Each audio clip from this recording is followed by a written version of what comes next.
Ba mama batata ba ndeko mbote na biso awa VOA kuta Washington to yambi lelo na studio na biso na plateau présidente ya nouvelle chambre du commerce ya République démocratique du Congo to ya suku ya mombongo ya sika ya ekolo Congo démocratique madame Caroline Poncelet Lokemba. Mbote mama. Mbote mingi papa journaliste. Tengo na biso koyamba yo awa yebisa biso ozali awa oyo kosala nini? Au fait naye awa parce que to organiser qui forum moko économique na Atlanta le 14 novembre. Ezali pona ko promotionner trade show ou tozolinga to organiser na USA, c'est-à-dire RDC na USA na mois de mai. Et puis na bango pe baroya kuni pa na biso na RDC bientôt. Mais toyebi ke na Kinshasa ezalaki na trade show na kanisa ezalaki na septembre soki makanisa malamu epe mosusu esalamaki awa sanza eleki na Atlanta na Georgia makambo wana nyonso ebimisi nini? Au fait na Kinshasa le 27 septembre ndenge na lobaki ezalaki tozo promotionner événement munene o tozali ko organiser entre USA na RDC. Yango to bandaki nanu na partir na niveau ya Kinshasa to salaki forum wana ezalaki juste ko présenter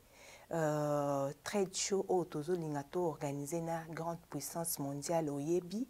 Et puis ndenge to yaki pe awa ezape juste aussi koya ko sensibiliser pe ba oyo ba opérateur économique ba homme d'affaires au bazali en États-Unis au bazala na posa ya koya na Congo soit ya kosala ba faire na ba congolais mais ba monaka peut-être nzela ezala penza malamu te mais trade show oyo toyi ko promotionner pour epesa biso nzela ya ko sala ba faire na kolie ba partenariat na ba entreprise oyo ya awa na USA. Ce qui te dit trade show au limbola au zongsa na nzela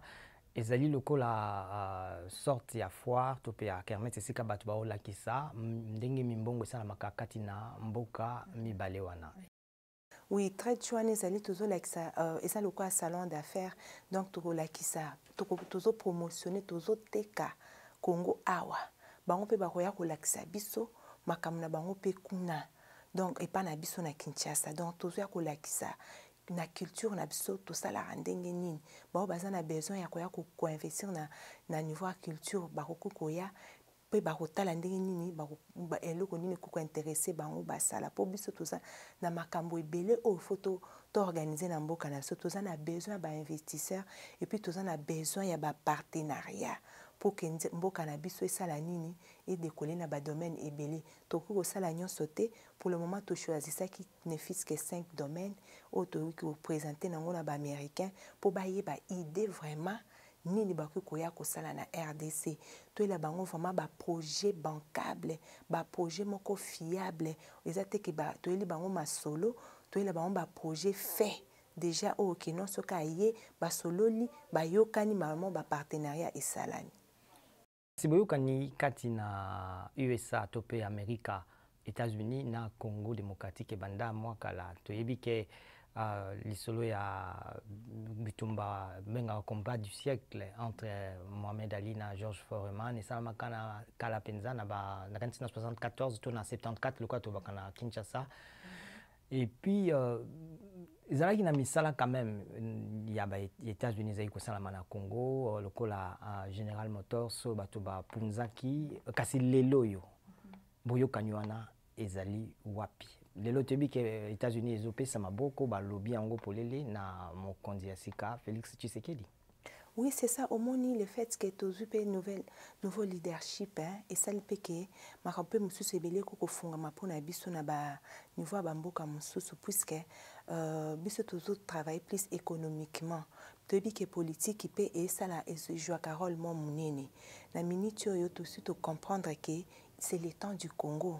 c'est le temps au Congo il faut ça nini efungwama, c'est le temps au Congo il faut ça nini emona na karaté na kati ya makambo o to yebana ki na kala que non Congo ezala kaka na ba violence, ezala kaka na ba Ebola, ezala kaka na ba rougeole, ezala kaka na ba makambo mabe. C'est le temps aussi de présenter tant comme ndenge ezalaki na époque wana oyo combat du siècle salama entre alliés foreman et salama na RDC fierté munene ezaki ya mboka na biso. Siko na miniti oyo toza tango ya Congo oyo faut tozongisa lokumu na biso wana yango na toye tozoya koluka to présenter vraiment RDC na biso na niveau ya puissance mondiale papa pour que ba mona ke batu nyonso to bayoka ke RDC eye wana kolakisa makambo o baza nango capable ya kosala mbongo kati na États-Unis na mboka ebele ya Afrika esalamaka na oyo bengi AGOA yango ezali toloba nini facilité to penzela mbula matari ya Amerika epesa na ba mboka ya Afrika pona koya kosala mbongo awa kasi Congo Kinshasa Congo démocratique atankita ata bomengo nyonso ezalaka kuna na mabele na zamba na tobengaka culture to pe makambo ebele toyebi kuna ezomona na te awa tozali awa mais bamboka lokola ba Niger mboka moko moke baza na nkita lokola biso te omona bango bazosala mbongo ebele kasi bino boye bolobi bozali nouvelle chambre ya commerce ya mbongo ya Congo démocratique eloko nini bosala pote Congo ezonga na AGOA to pe traité wana ezalaka kati na États-Unis na mboka ya Afrika. Toyebi ke président de la République tango alekaki awa akutanaki na makambo nyonso twana toyebi pe toza na kolika ke AGOA tokozonga na kati ya AGOA parce que tozali pe na motu ya makasi na kati ya na organisation wana mais biso tokangi maboko te tolobi ke atako toza nanu na kati na AGOA te tokoki kokanga maboko te il faut tosani toluka mécanisme mususu oyo tokoki koluka ndenge nini tokosala ba échange commerciaux na USA ozo comprendre bien biso toza na objectif na biso ezali ke malgré que AGOA toyebi ke tokozonga na kati AGOA parce que ba kuneza il faut kozala ba droit de l'homme ezala respecter makambo nyonso tout le fait que tozalaki toumelaki mingi yango na lobaki na koloba na biso mabe mingi na makambo ba droit de l'homme makambo ya mabe kaka nde talaki mboka na biso mais sikoyo mboka na biso ekomi kolata robe ya sika yango wana biloko nyonso tu wana tokokota na kati na yango moi biso pe tokanga maboko eza te lokola tozali chambre de commerce musala na biso ezali kosangisa bato oyo mimbongo c'est-à-dire les hommes d'affaires les entrepreneurs basala ba échange totali kete tokende nanu na grande puissance mondiale pour que tosala na bango puisque ba pays mususu nyonso bazali kosala ni ko bénéficier mais biso jusque là tozana mukie kaka mbongo mukende mutoza chiffre d'affaires annuel na biso na États-Unis tandis que ba pays mususu ndengo tanga na ba Nigeria ba nini bazana ba chiffre d'affaires moko minene tobite biso pe RDC tosala makasi tokende c'est alors il faut ba entrepreneur na biso ba comprendre même ba diaspora na biso bazali awa quel que soit ba diaspora africain surtout ou soit au bazaya ba congolais ba comprendre que c'est le temps du Congo ba ya ceux qui bazana makambo ya kosala na mboka eza nango na o ba kokutana na ba entreprise ba za capable ya ko contracter na bango nde toyeli musala yango oyibi ngai motuna na mbebo me na kotuna yango pe na kobakisa bato ebele bakanisi ke ba congolais mingi bayebi penza te babengi AGOA po basusu ba koteka ata nguba ya pamba Congo ebimisaka na mabele nango makambo ebele soki tolobi nkita ya ba minerete bongo est-ce que yokanisi ke bino moko bo yebi penza AGOA ngo eza nini eloko nini bo changer lokola ba condition pote bo zongana AGOA yango na lobi ke problème ya AGOA eza na niveau que non ya makambo ya droit de l'homme ndenge mboka ezokende makambo wana ezosila bientôt déjà président de la République et son excellence Félix Antoine Tshisekedi ayamba maki awa na bandi ke makambo nyonso tone solo la maki pour que RDC zonga na goa mais tous biso photo ça la paix makasi na mboka pour que droit de l'homme et la paix respecté. C'est alors que makambo nyonso towana et au sala nini et zonga na sona pété mais biso loko la chambre de commerce tozana kota la vision paix ya mokonzi na mboka totale local boso ayaki ayakutani na awa na grande puissance tobikete eza soko ta ya Congo pe to kota kuna pour que to ça nini to tissé pe ba relation économique to tissé pe ba échanges commerciaux parce que objectif na biso ezali nini to contribuer na contribuer na développement économique ya RDC et puis to favoriser investissement américain ozomona nde objectif na biso et puis pour que tous tisser ba partenariat gagnant entre les entrepreneurs soit les entreprises. Olobi bozo préparé bozo bongisa forum angwe kozala na mobu mokoya na kanisi na sima ya sanza ya mars mikolo peut-être bokoyeba mais olobi Congo démocratique ezali koluka kolakisa elongi nango na ba domaine to pe na ba nzela soki 6 bolobi 6 domaine ba domaine nango eza nini exactement oyebi na RDC tozana ba potentiel moko o nzamba pesi biso na ba ressources ngana tanga na ressources naturelles te na tala na ba capital humain o eza dense et varié tozana besoin de transfert ya ba technologie parce que toza capable tozana ba biloko ebele yango na tradition o to ponaki kara to ko sala nyonso te toza bato ebele Congo eza mboka munene to ponaki kaka 5 secteurs 6 secteurs c'est-à-dire infrastructure énergie, mine, agroalimentaire, environnement, tourisme, c'est ce qu'on a éducation. Débat domaine au clé to tchaki to bi non avec ça parce que na éducation to bi que ba jeune n'abso congolais ba na besoin de transfert il y a ba technologie nouvelle so to connecter ba on a ba jeune américain quand même to comme à niveau mususu ya technologie to koza ba na bon pour biso to za na ba jeune n'abso ba za na capi ba ça na maele makasi mais il suffit kara ba transfert à ba technologie wana mais mboko ndekisa malamu omoni na bamboka zinga ndokona na Rwanda ba Microsoft ba Google bakenda basalaka déjà kutu ba ordinateur kuna na kanisi soki bomimi yango na Congo bana Congo ba osepela mingi eloko nini bozo sala na bi kuboza gouvernement te pote oyo bingi climat des affaires topé ba mibeko topé miko ezaka na Congo et bangisa te ba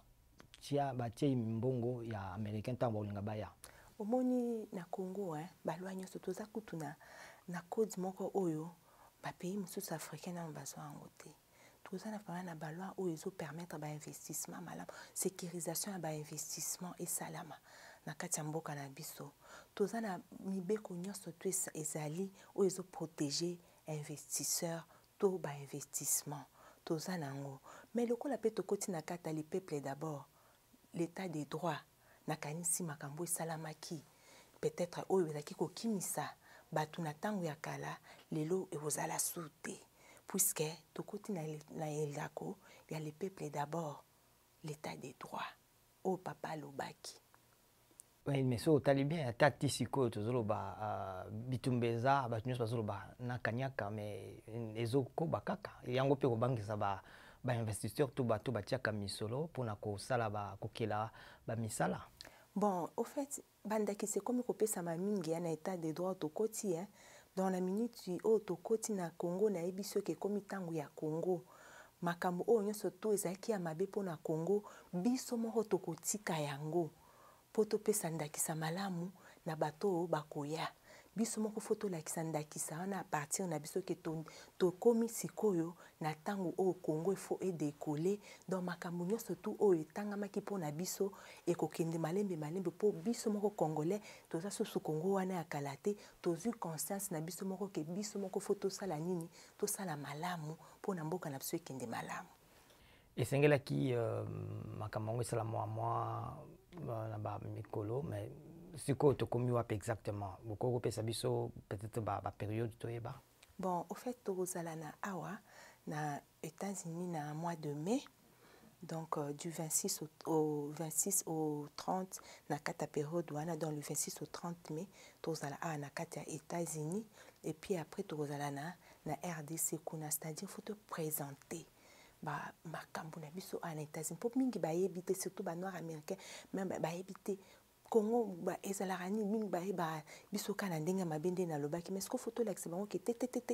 to ça pe na économie ebele makambo ebele babiloko nyonso tu oyo bozala nango besoin na peut-être misusu bayeba te, mais mingi pe otaka na mboka na so. Alors faut tosala yango siko d'une manière officielle, to tisser vraiment bapartenariat baentrepreneur na so congolais babénéficier baoyo awa mpe babénéficier. Madame, maman,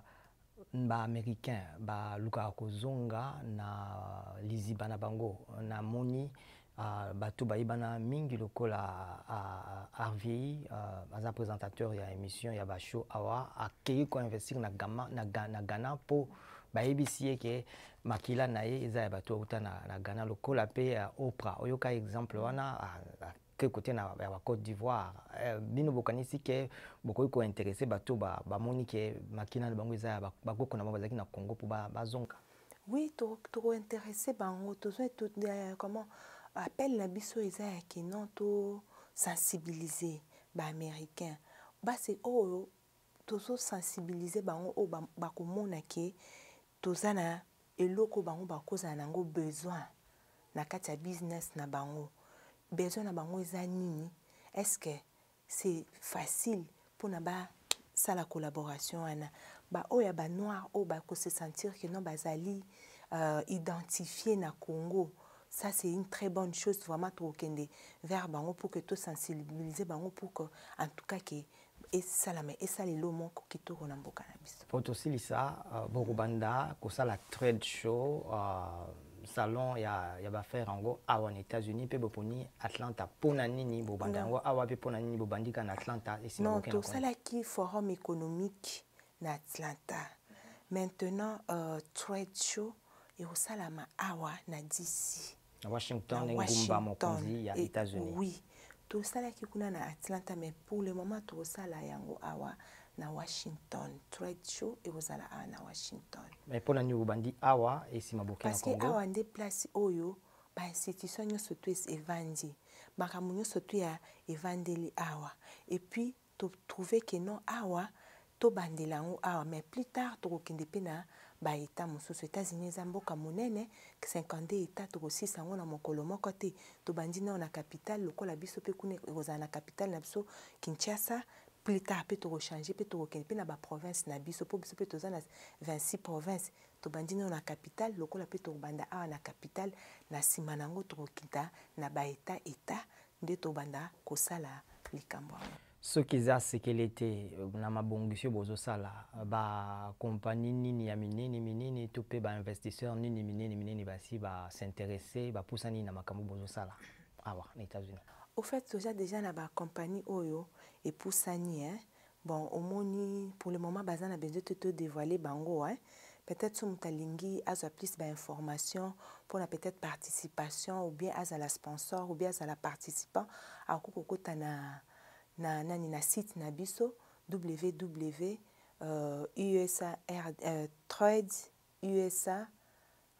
usardtrade.com www.tradeusardc.com Trade le cola TRADE.RDC.com. Voilà, sous cannabis ya lina cannabis lelo yangoyo to pesimi matondo po bozala ke belé to ndimi ya kolanda biso beaucoup bana kolanda biso to landa to yambaki bongo awa madame Caroline Poncelé lo Kemba oyazali mokambi ya suku ya mombongo ya école Congo démocratique topé ya chambre ya nouvelle chambre du commerce de la République démocratique du Congo matondo mingi butika na malamu tukutani mbala ya sima.